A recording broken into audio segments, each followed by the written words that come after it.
What's up, guys? Mark of the Local Scrubs here, and we are with Nick Gray. And what place did you get today? I got 7th. Alright.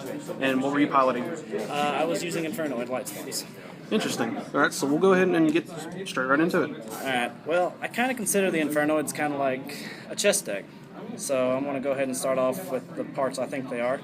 I'll start with the one-ofs. We have Inochu, who I consider to be the king. He's the most vital because he can get rid of all monsters on the front row, except for himself, obviously.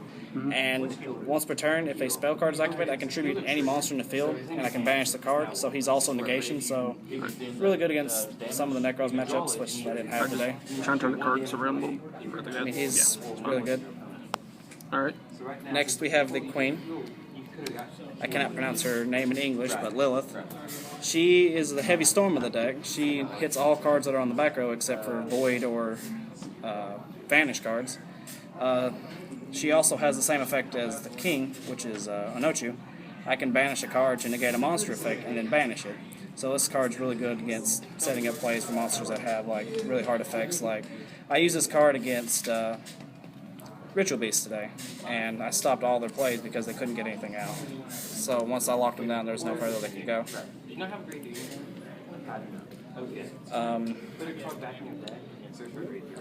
I consider this one to be the Rook, although it probably isn't. This is a Tondal. What his effect is when he's in the graveyard, you can banish 2 to special summon him, and if he destroys a monster by battle, he gets to attack again. And 28 hits is actually pretty good against a lot of the decks out there. Next I have 3 copies of Samadas. Now, I consider this one to be the Bishop, but he's really good at removal because once he attacks at the end of the battle phase, I can pick any card on the field and just banish it. It doesn't matter if it's a monster, spell, trap, set, it's just going to be gone. So this is really hard removal. And against Burning Abyss, it let me survive for a little bit, but Burning Abyss. Next we have the Monster MST of the deck, which I just consider him to be pawns with the rest of them, but Atelia. And basically you banish 1, you can only special summon from your hand, and he can destroy a back row once per turn. But the downside is once he does that, he cannot attack. But 3 extra MSTs in the deck in the form of a monster. Not bad. Next we have the MVP of the deck, as some people call, the elusive, expensive Harmadix. Mr. Why am I over $30? Yeah, I don't even know myself. But he helped me out in a lot of matchups, like against... I can't remember right now. Burning Abyss, Batterman. I had a matchup against Batterman, and also against the Ritual Beast, because I would just pop their cards and then they would either have to switch them out or be destroyed, which allowed me to banish him in the same turn just so I can get out another play, because once he uses his other effect, which is once per turn on my opponent's turn mainly, I can banish a monster on the field, or tribute, my bad, to banish 1 card in my opponent's graveyard, so I can tribute him to set off more plays, get out something bigger. Alright. Next we have the Living Compulse of the deck, and that's Antra. Antra is really good because it's a 2000 defender that only costs 1 to be banished, but every turn I can send a monster right from the field back to the opponent's hand, and since it's got really 2000 defense, it's kind of hard to get over like in the early phases. So every turn I can just send a monster back to the hand every time as long as it's face up on the field. So this is really good to stop some plays early in the game. And last of the Infernoid lineup, we have Primus. Now, he's kind of like an MST.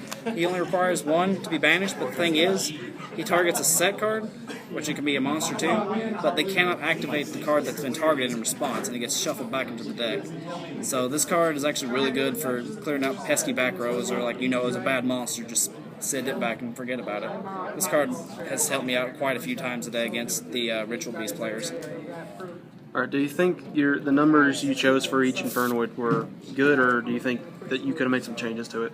I use them more for the utility, except for like the big guys, like the ones that were from the hand, like from 4 down. I use mainly for their abilities like MSTs, Regeki breaks, compulses, and then an MST that can't be stopped. And then the bigger ones, since their effects resolve in the graveyard, they're just used for hitters. I thought about putting the other ones in it, but having too many mills, it just kind of gets inconsistent, and I end up losing more targets, and I end up just milling myself out to where I have nothing left. Alright, and the non-Infernoid monsters, I run 2 Luminas. Well, Lumina is actually really good because it'll let me pick back up a ride and it's in the graveyard if I mill it out. And also, it's a good discard engine. Like if I have a dead card in my hand, I just want to use the banish back out or something, I can discard a dead Harmadic or dead Entra just so I can get the banish off for something in the grave. And this is how I make into my level 7 secret plays with Raiden. So in all, she's actually really good. And then the Mill 3 effect, if she somehow survives and stays on the field, it also boosts up everything for me to keep making my plays. Yeah, the Lumina into Raiden is like probably one of the better level 7 synchro plays any deck can do. Well, people have started telling me to use the Cat Bow Girl one, but I don't know, just something about it just makes it seem like it be inconsistent. Alright, I run the 2 Raidens. Only 2? Only 2. I tried 3, and in all honesty, there's better cards I could put in its place, and where it's a reasoning target, it makes it really hard to get off all my mills. Like, I've had like 3 times today, like I'd play reasoning, like as soon as reasoning would pop up, automatically into it, and they've called 4, so I couldn't go any further. But how many times when you're reasoning did they call 4? I think there's only been one person today who called 7 in the second match trying to hit an Archlord, which I hit this, which it was like the 6th card, so not the best mill, but at least I got him out for an additional 2. But everybody usually picks 4 unless my opponents are really smart. Like I had one guy after this was done, it was like in the second match, I already had these in the grave. He searched my graveyard and he called 3. That unfortunately hit my Lumina. But I still had one other left in here, which is next. The Lila. An extra MST, obviously. She's really good, plus her alt milling effect also is really good. I seen her getting milled plenty of times. This almost helped me in the Yang Zing matchup. He Imperial Iron Wall me. I ended up getting her and a Galaxy Cyclone, so I had 2 outs. But he also had Herald, the Synchro Herald, so I couldn't get over that. So I banished the Galaxy Cyclone, which made him tribute the monster to negate it. So I ended up just switching that to defense. It got me a few more rounds, but it's hard whenever you're stalled up for like 3 or 4 turns to recover. And then if it has to, 1700 attack's not bad. Oh no, I mean, that's damage. Damage is damage. Yeah. Alright, I think that's it for the monsters. On to the spells. I forgot to take these out, but they did help me a few times. The Book of Eclipse. Pretty much for Necros? Oh, no, I left them in there, not realizing that I'm not going anywhere major, but also that the gens are dead, so it kind of doesn't help either.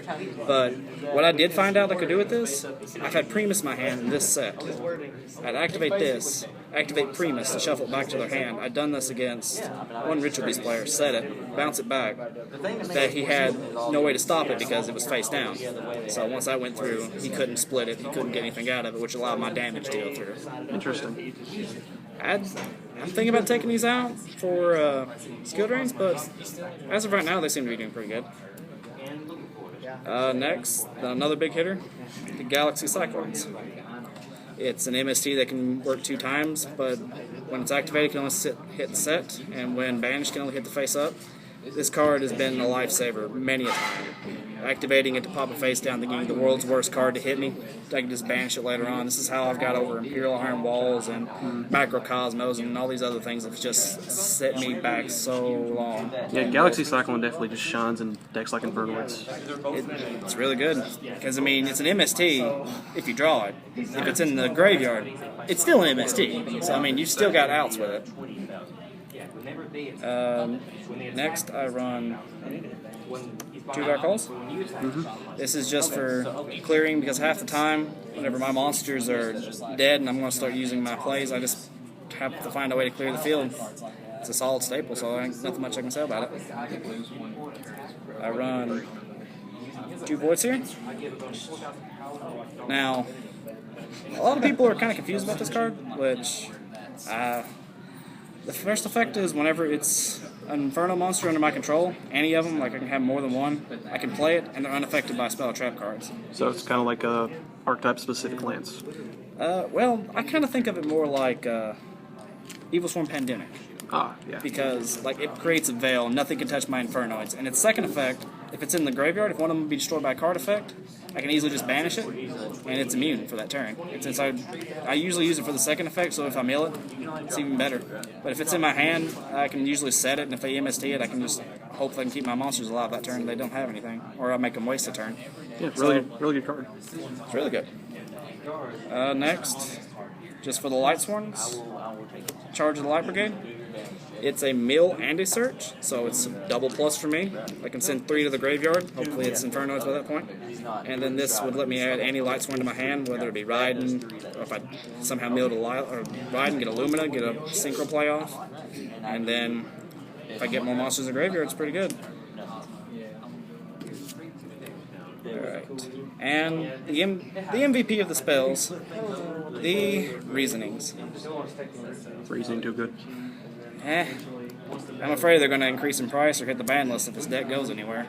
But basically, it lets me mill through my deck until I get a normal summon, which it could be any monster but my Infernoids. But whenever this hits, everyone usually calls 4, but those mills that just keep going and going, like I can load up my graveyard so fast. Like one duel, I had nearly maybe 10 cards left in my deck because of this before I hit a Riding. Oh wow! And like that just opened up so much. Like they could destroy my cards, but next turn I can just set right back up. So it just keeps stuff going really consistent. But it kills me at the same time. Like I can hit it, get 2 milled before I hit something, or just say it. Like one duel I said earlier, like I played this and then automatically a Riding just came out, and that just stopped everything. Alright, now the 1-ups. I play Monster Gate. It's basically another Reasoning. The only thing different is I have to tribute for it. And usually I'll use it with Harmadic if its effect's dead, or a Riding or a Lila after I've used up their usefulness, and just hope I can get for another thing, just keep the mills going.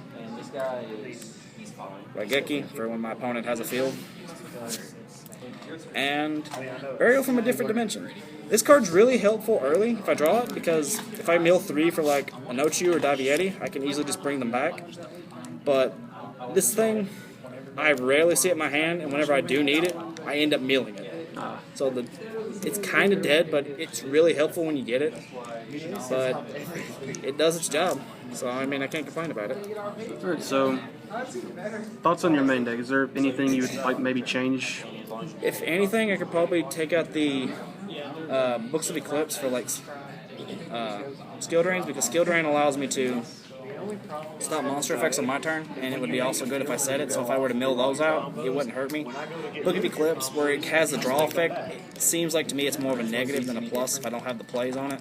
So it could end up being a dead draw, or it could just be the lifesaver. So it's 50-50. I'm probably going to check them out for skill drains, though. I don't know if it's something you've considered for the deck, but what are your thoughts on maybe playing a Necroface? I've never really considered it. I could probably look into it, but I don't know who I would take it out for, because like as of right now, the consistency is really good. It's just I need more. Like the monsters milling is not the problem. It's more like monster effects on my opponent's side. I feel like I had a Burning Abyss, and I couldn't do nothing about him because like he'd get the Dante. Like I could tribute my monsters to start banishing him out of the graveyard, but he had like more effects coming. Yeah. If I had more banishment, like from the graveyard or from the field, I'd have so many more plays I could make, but unfortunately, I didn't have that. Alright. Not in the main deck, anyway. Alright, so either extra deck, side, whatever you want to get to first. I guess I could do it extra. Okay. For rank 4s, I run Diamond Direwolf. He's an easy removal because once I use like Petula, I can easily just, if I have a monster that says it can't be destroyed by battle or something, I can just easily just walk into this and like attribute him to pop it. It's just a Raigeki rig just to get out of bad moments. Next I have Gaga Cowboy for the burn damage towards the end if I need it. And also if I have to, I just make him into a 25 attacker and just reduce my opponent's monsters, so he has his moments too. Cassell. I didn't see play for him today. but I have had plays with him before, and just sending monsters back to my opponent's hand just works so well, because just 2,000, and once their field's wiped, I'm just going to hit them for 2,000. The monsters that can't even attack, it just makes them really good. Gemini Pearl, just in case my opponent has Fiendish Chains, it's easy for them to not hit this, since it's technically a normal monster, and it's a 26 hitter, so there's a lot of cards it can get over. I was one card short because of the banning of Lavalval Chain, and I was like, I'm one short, what should I do? My friend ended up handing me this.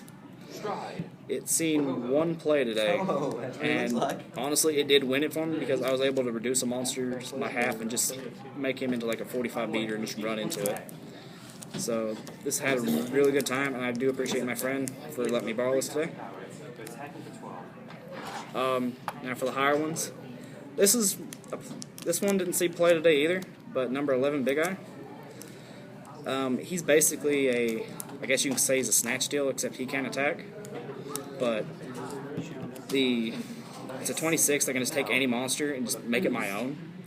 That's a lot of pressure on my opponent, especially if I get something that they worked hard for. I almost made this against the Yang Zing player, but as he says, no takey. Yeah. So targeting was useless. Plus he made it with Taito, so even worse. Oh boy. Mecha Phantom Beast Dracosac. This one also didn't see play, but I have seen play with it before. Mainly I use this for defense. If my opponent starts getting big things out, I can get him out with some tokens. Hopefully start getting rid of some cards, that way I can catch back up.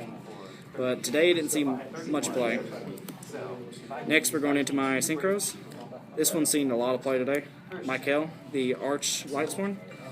Basically, what he does is I can pay 1,000 life points to banish a card, and that helped out a lot on a lot of plays today.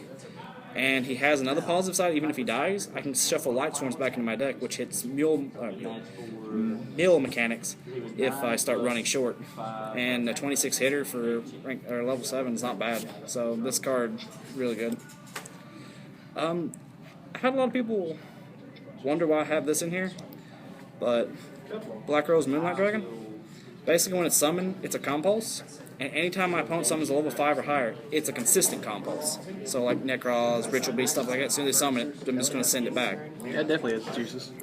I mean, I once in a tournament played this against a Blackwing player, and all he could do is keep special summoning, and I just kept bouncing back, and he just kept losing resources hoping he could get rid of it, and he just never had an out to it.